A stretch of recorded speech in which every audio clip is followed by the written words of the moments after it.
ඔන්න තවත් රස්නි වැඩි දවසක් පේනව නේද වතුර බිබී යන්නේ. මම හරිම ආසයි ස්ට්‍රෝබෙරි පිකින් වලට. අපි දැන් අලුත් තැනකට මූ වෙලා ඉන්නේ. ස්ට්‍රෝබෙරි පිකින් කරන්න එකම එක තැනක් අපි හොයාගත්තා. ඉතින් එතෙන්ට තමයි මේ අපි යන්නේ.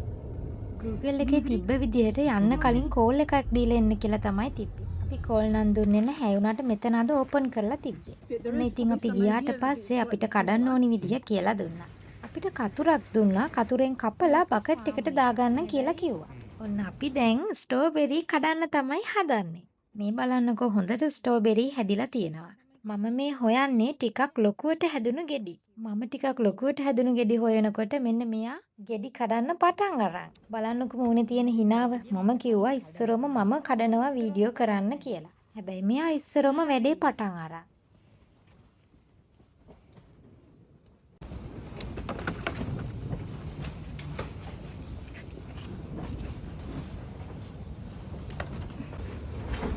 බලමු.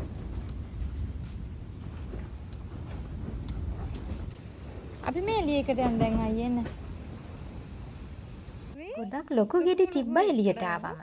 මේ කාලේ විතරක් නෙමෙයි අවුරුද්ද පුරාවටම ස්ට්‍රෝබෙරිස් වගා කරනවා මෙහි. ග්‍රීන් හවුස් වල, ටනල් හවුස් වල ස්ට්‍රෝබෙරිස් හදනවා සීත කාලේයි සරත් කාලේයි. හැබැයි ඒවා ටිකක් මිලෙන් අධිකයි. ඒ වගේම තමයි ලැබෙන ප්‍රමාණය ටිකක් අඩුයි. එතකොට ස්ප්‍රින් එකේදී සමර් එකේදී හැදෙන ස්ට්‍රෝබෙරි ටිකක් අඩුවට ගන්නත් පුළුවන්. ඉතින් ස්ප්‍රින් එක ඉවර වෙනකොටයි සමර් එකේදී ගොඩක් ස්ට්‍රෝබෙරිස් වගා කරනවා. ඉතින් මෙහෙ ඉන්න අය අනිවාර්යයෙන්ම ස්ට්‍රෝබෙරිස් කඩන්න යනවා සමර් එකේදී. අපි දැන් ස්ට්‍රෝබෙරිස් කඩලා ඉවරයි. දැන් මේ වගේ බර කිරලා අපිට ගාන ගෙවලා අරගෙන යන්න පුළුවන්. කොච්චරක් තිබ්බද මම? මට මතක විදිහට එකමාරට ටිකක් වැඩි. මේක මේ මම කාලා බැලුවා. උරඩක් කරලා කඩලා කෑ නෑ වැඩිච්ච එකක් අර. වැඩිලා කියන්නේ. බලන්න මේක වැඩි. ඉතින් ගියා 30 ගාන 33 නේද? 33යි ගණන් ගියා. මෙතන ඉන්නවා අශ්වය. අපි ආව අශ්වය බලන්න. අශ්වය බලන ගමන් අපි මේ දෙක කාලා බලමු අය රසයිද කියලා. රසයිද? හරි. අනේ බලන්න හරි.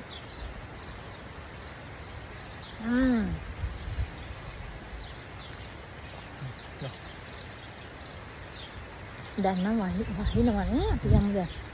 දැන් අපිට රස්නේ ඉවරයි. දැන් සීතල වහිනවා.